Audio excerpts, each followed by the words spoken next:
Hello bachcho, let's read the question. Question says a particle is in a straight line motion with uniform velocity. A force is not required. 4 options given: to increase the speed, to decrease the speed, option 3 to maintain the same speed, and option 4 to change the direction. So बच्चों यहाँ से अगर हम बात करें solution की, तो सबसे पहले हम यहाँ पे देखेंगे की कॉन्सेप्ट. तो ध्यान रखना कि अगर हम न्यूटन के फर्स्ट लॉ ऑफ मोशन को देखें, न्यूटन्स फर्स्ट लॉ,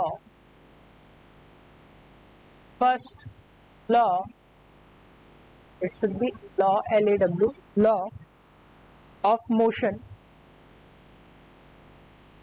तो क्या है, मैं इसको लिख देता हूं. इस लॉ के अकॉर्डिंग क्या है, a body will remain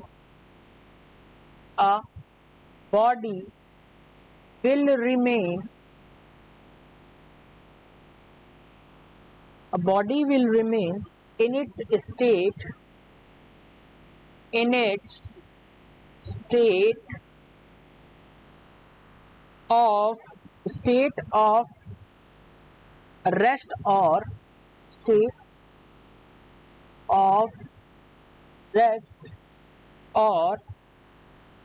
uniform motion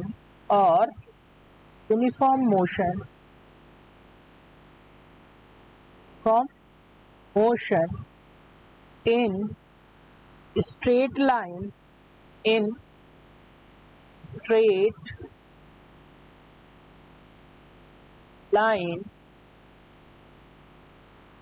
unless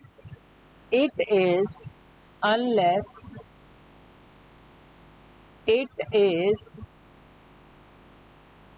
compelled by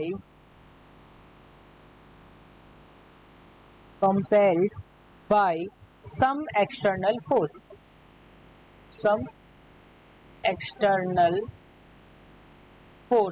सो अगर हम इस नियम के अकॉर्डिंग देखें, इस लॉ के अकॉर्डिंग देखें, तो अगर कोई भी ऑब्जेक्ट जो है वो मोशन में है या रेस्ट में है, तो वो तब तक अपनी पोजीशन में यानी कि रेस्ट में या मोशन में बना रहेगा जब तक कि उस पर कोई एक्सटर्नल फोर्स अप्लाई ना किया जाए. यानी कि अगर हम उस पर एक्सटर्नल फोर्स अप्लाई करेंगे तो क्वेश्चन के अकॉर्डिंग हम देखें तो या तो उसकी स्पीड बढ़ेगी या उसकी स्पीड घट जाएगी और उसकी डायरेक्शन भी चेंज हो सकती है फोर्स लगाने से.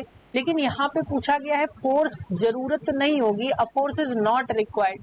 तो उसकी सेम स्पीड को मेंटेन रखने के लिए हमें जो है उसकी फोर्स की जरूरत नहीं पड़ेगी. यानी कि इस ऑप्शन को छोड़ के ये सारे गलत हो जाएंगे. यानी कि अगर हमें स्पीड इंक्रीज करना है तो हमें फोर्स की जरूरत पड़ेगी, स्पीड को डिक्रीज करना है तो फोर्स की जरूरत पड़े, एक्सटर्नल फोर्स की जरूरत पड़ेगी, और अगर हमें डायरेक्शन भी चेंज करनी है तो भी हमें फोर्स की जरूरत पड़ेगी. लेकिन अगर हमें सेम स्पीड को मेंटेन रखना है तो हमें एक्सटर्नल फोर्स की जरूरत नहीं पड़ेगी. So correct option is option 3.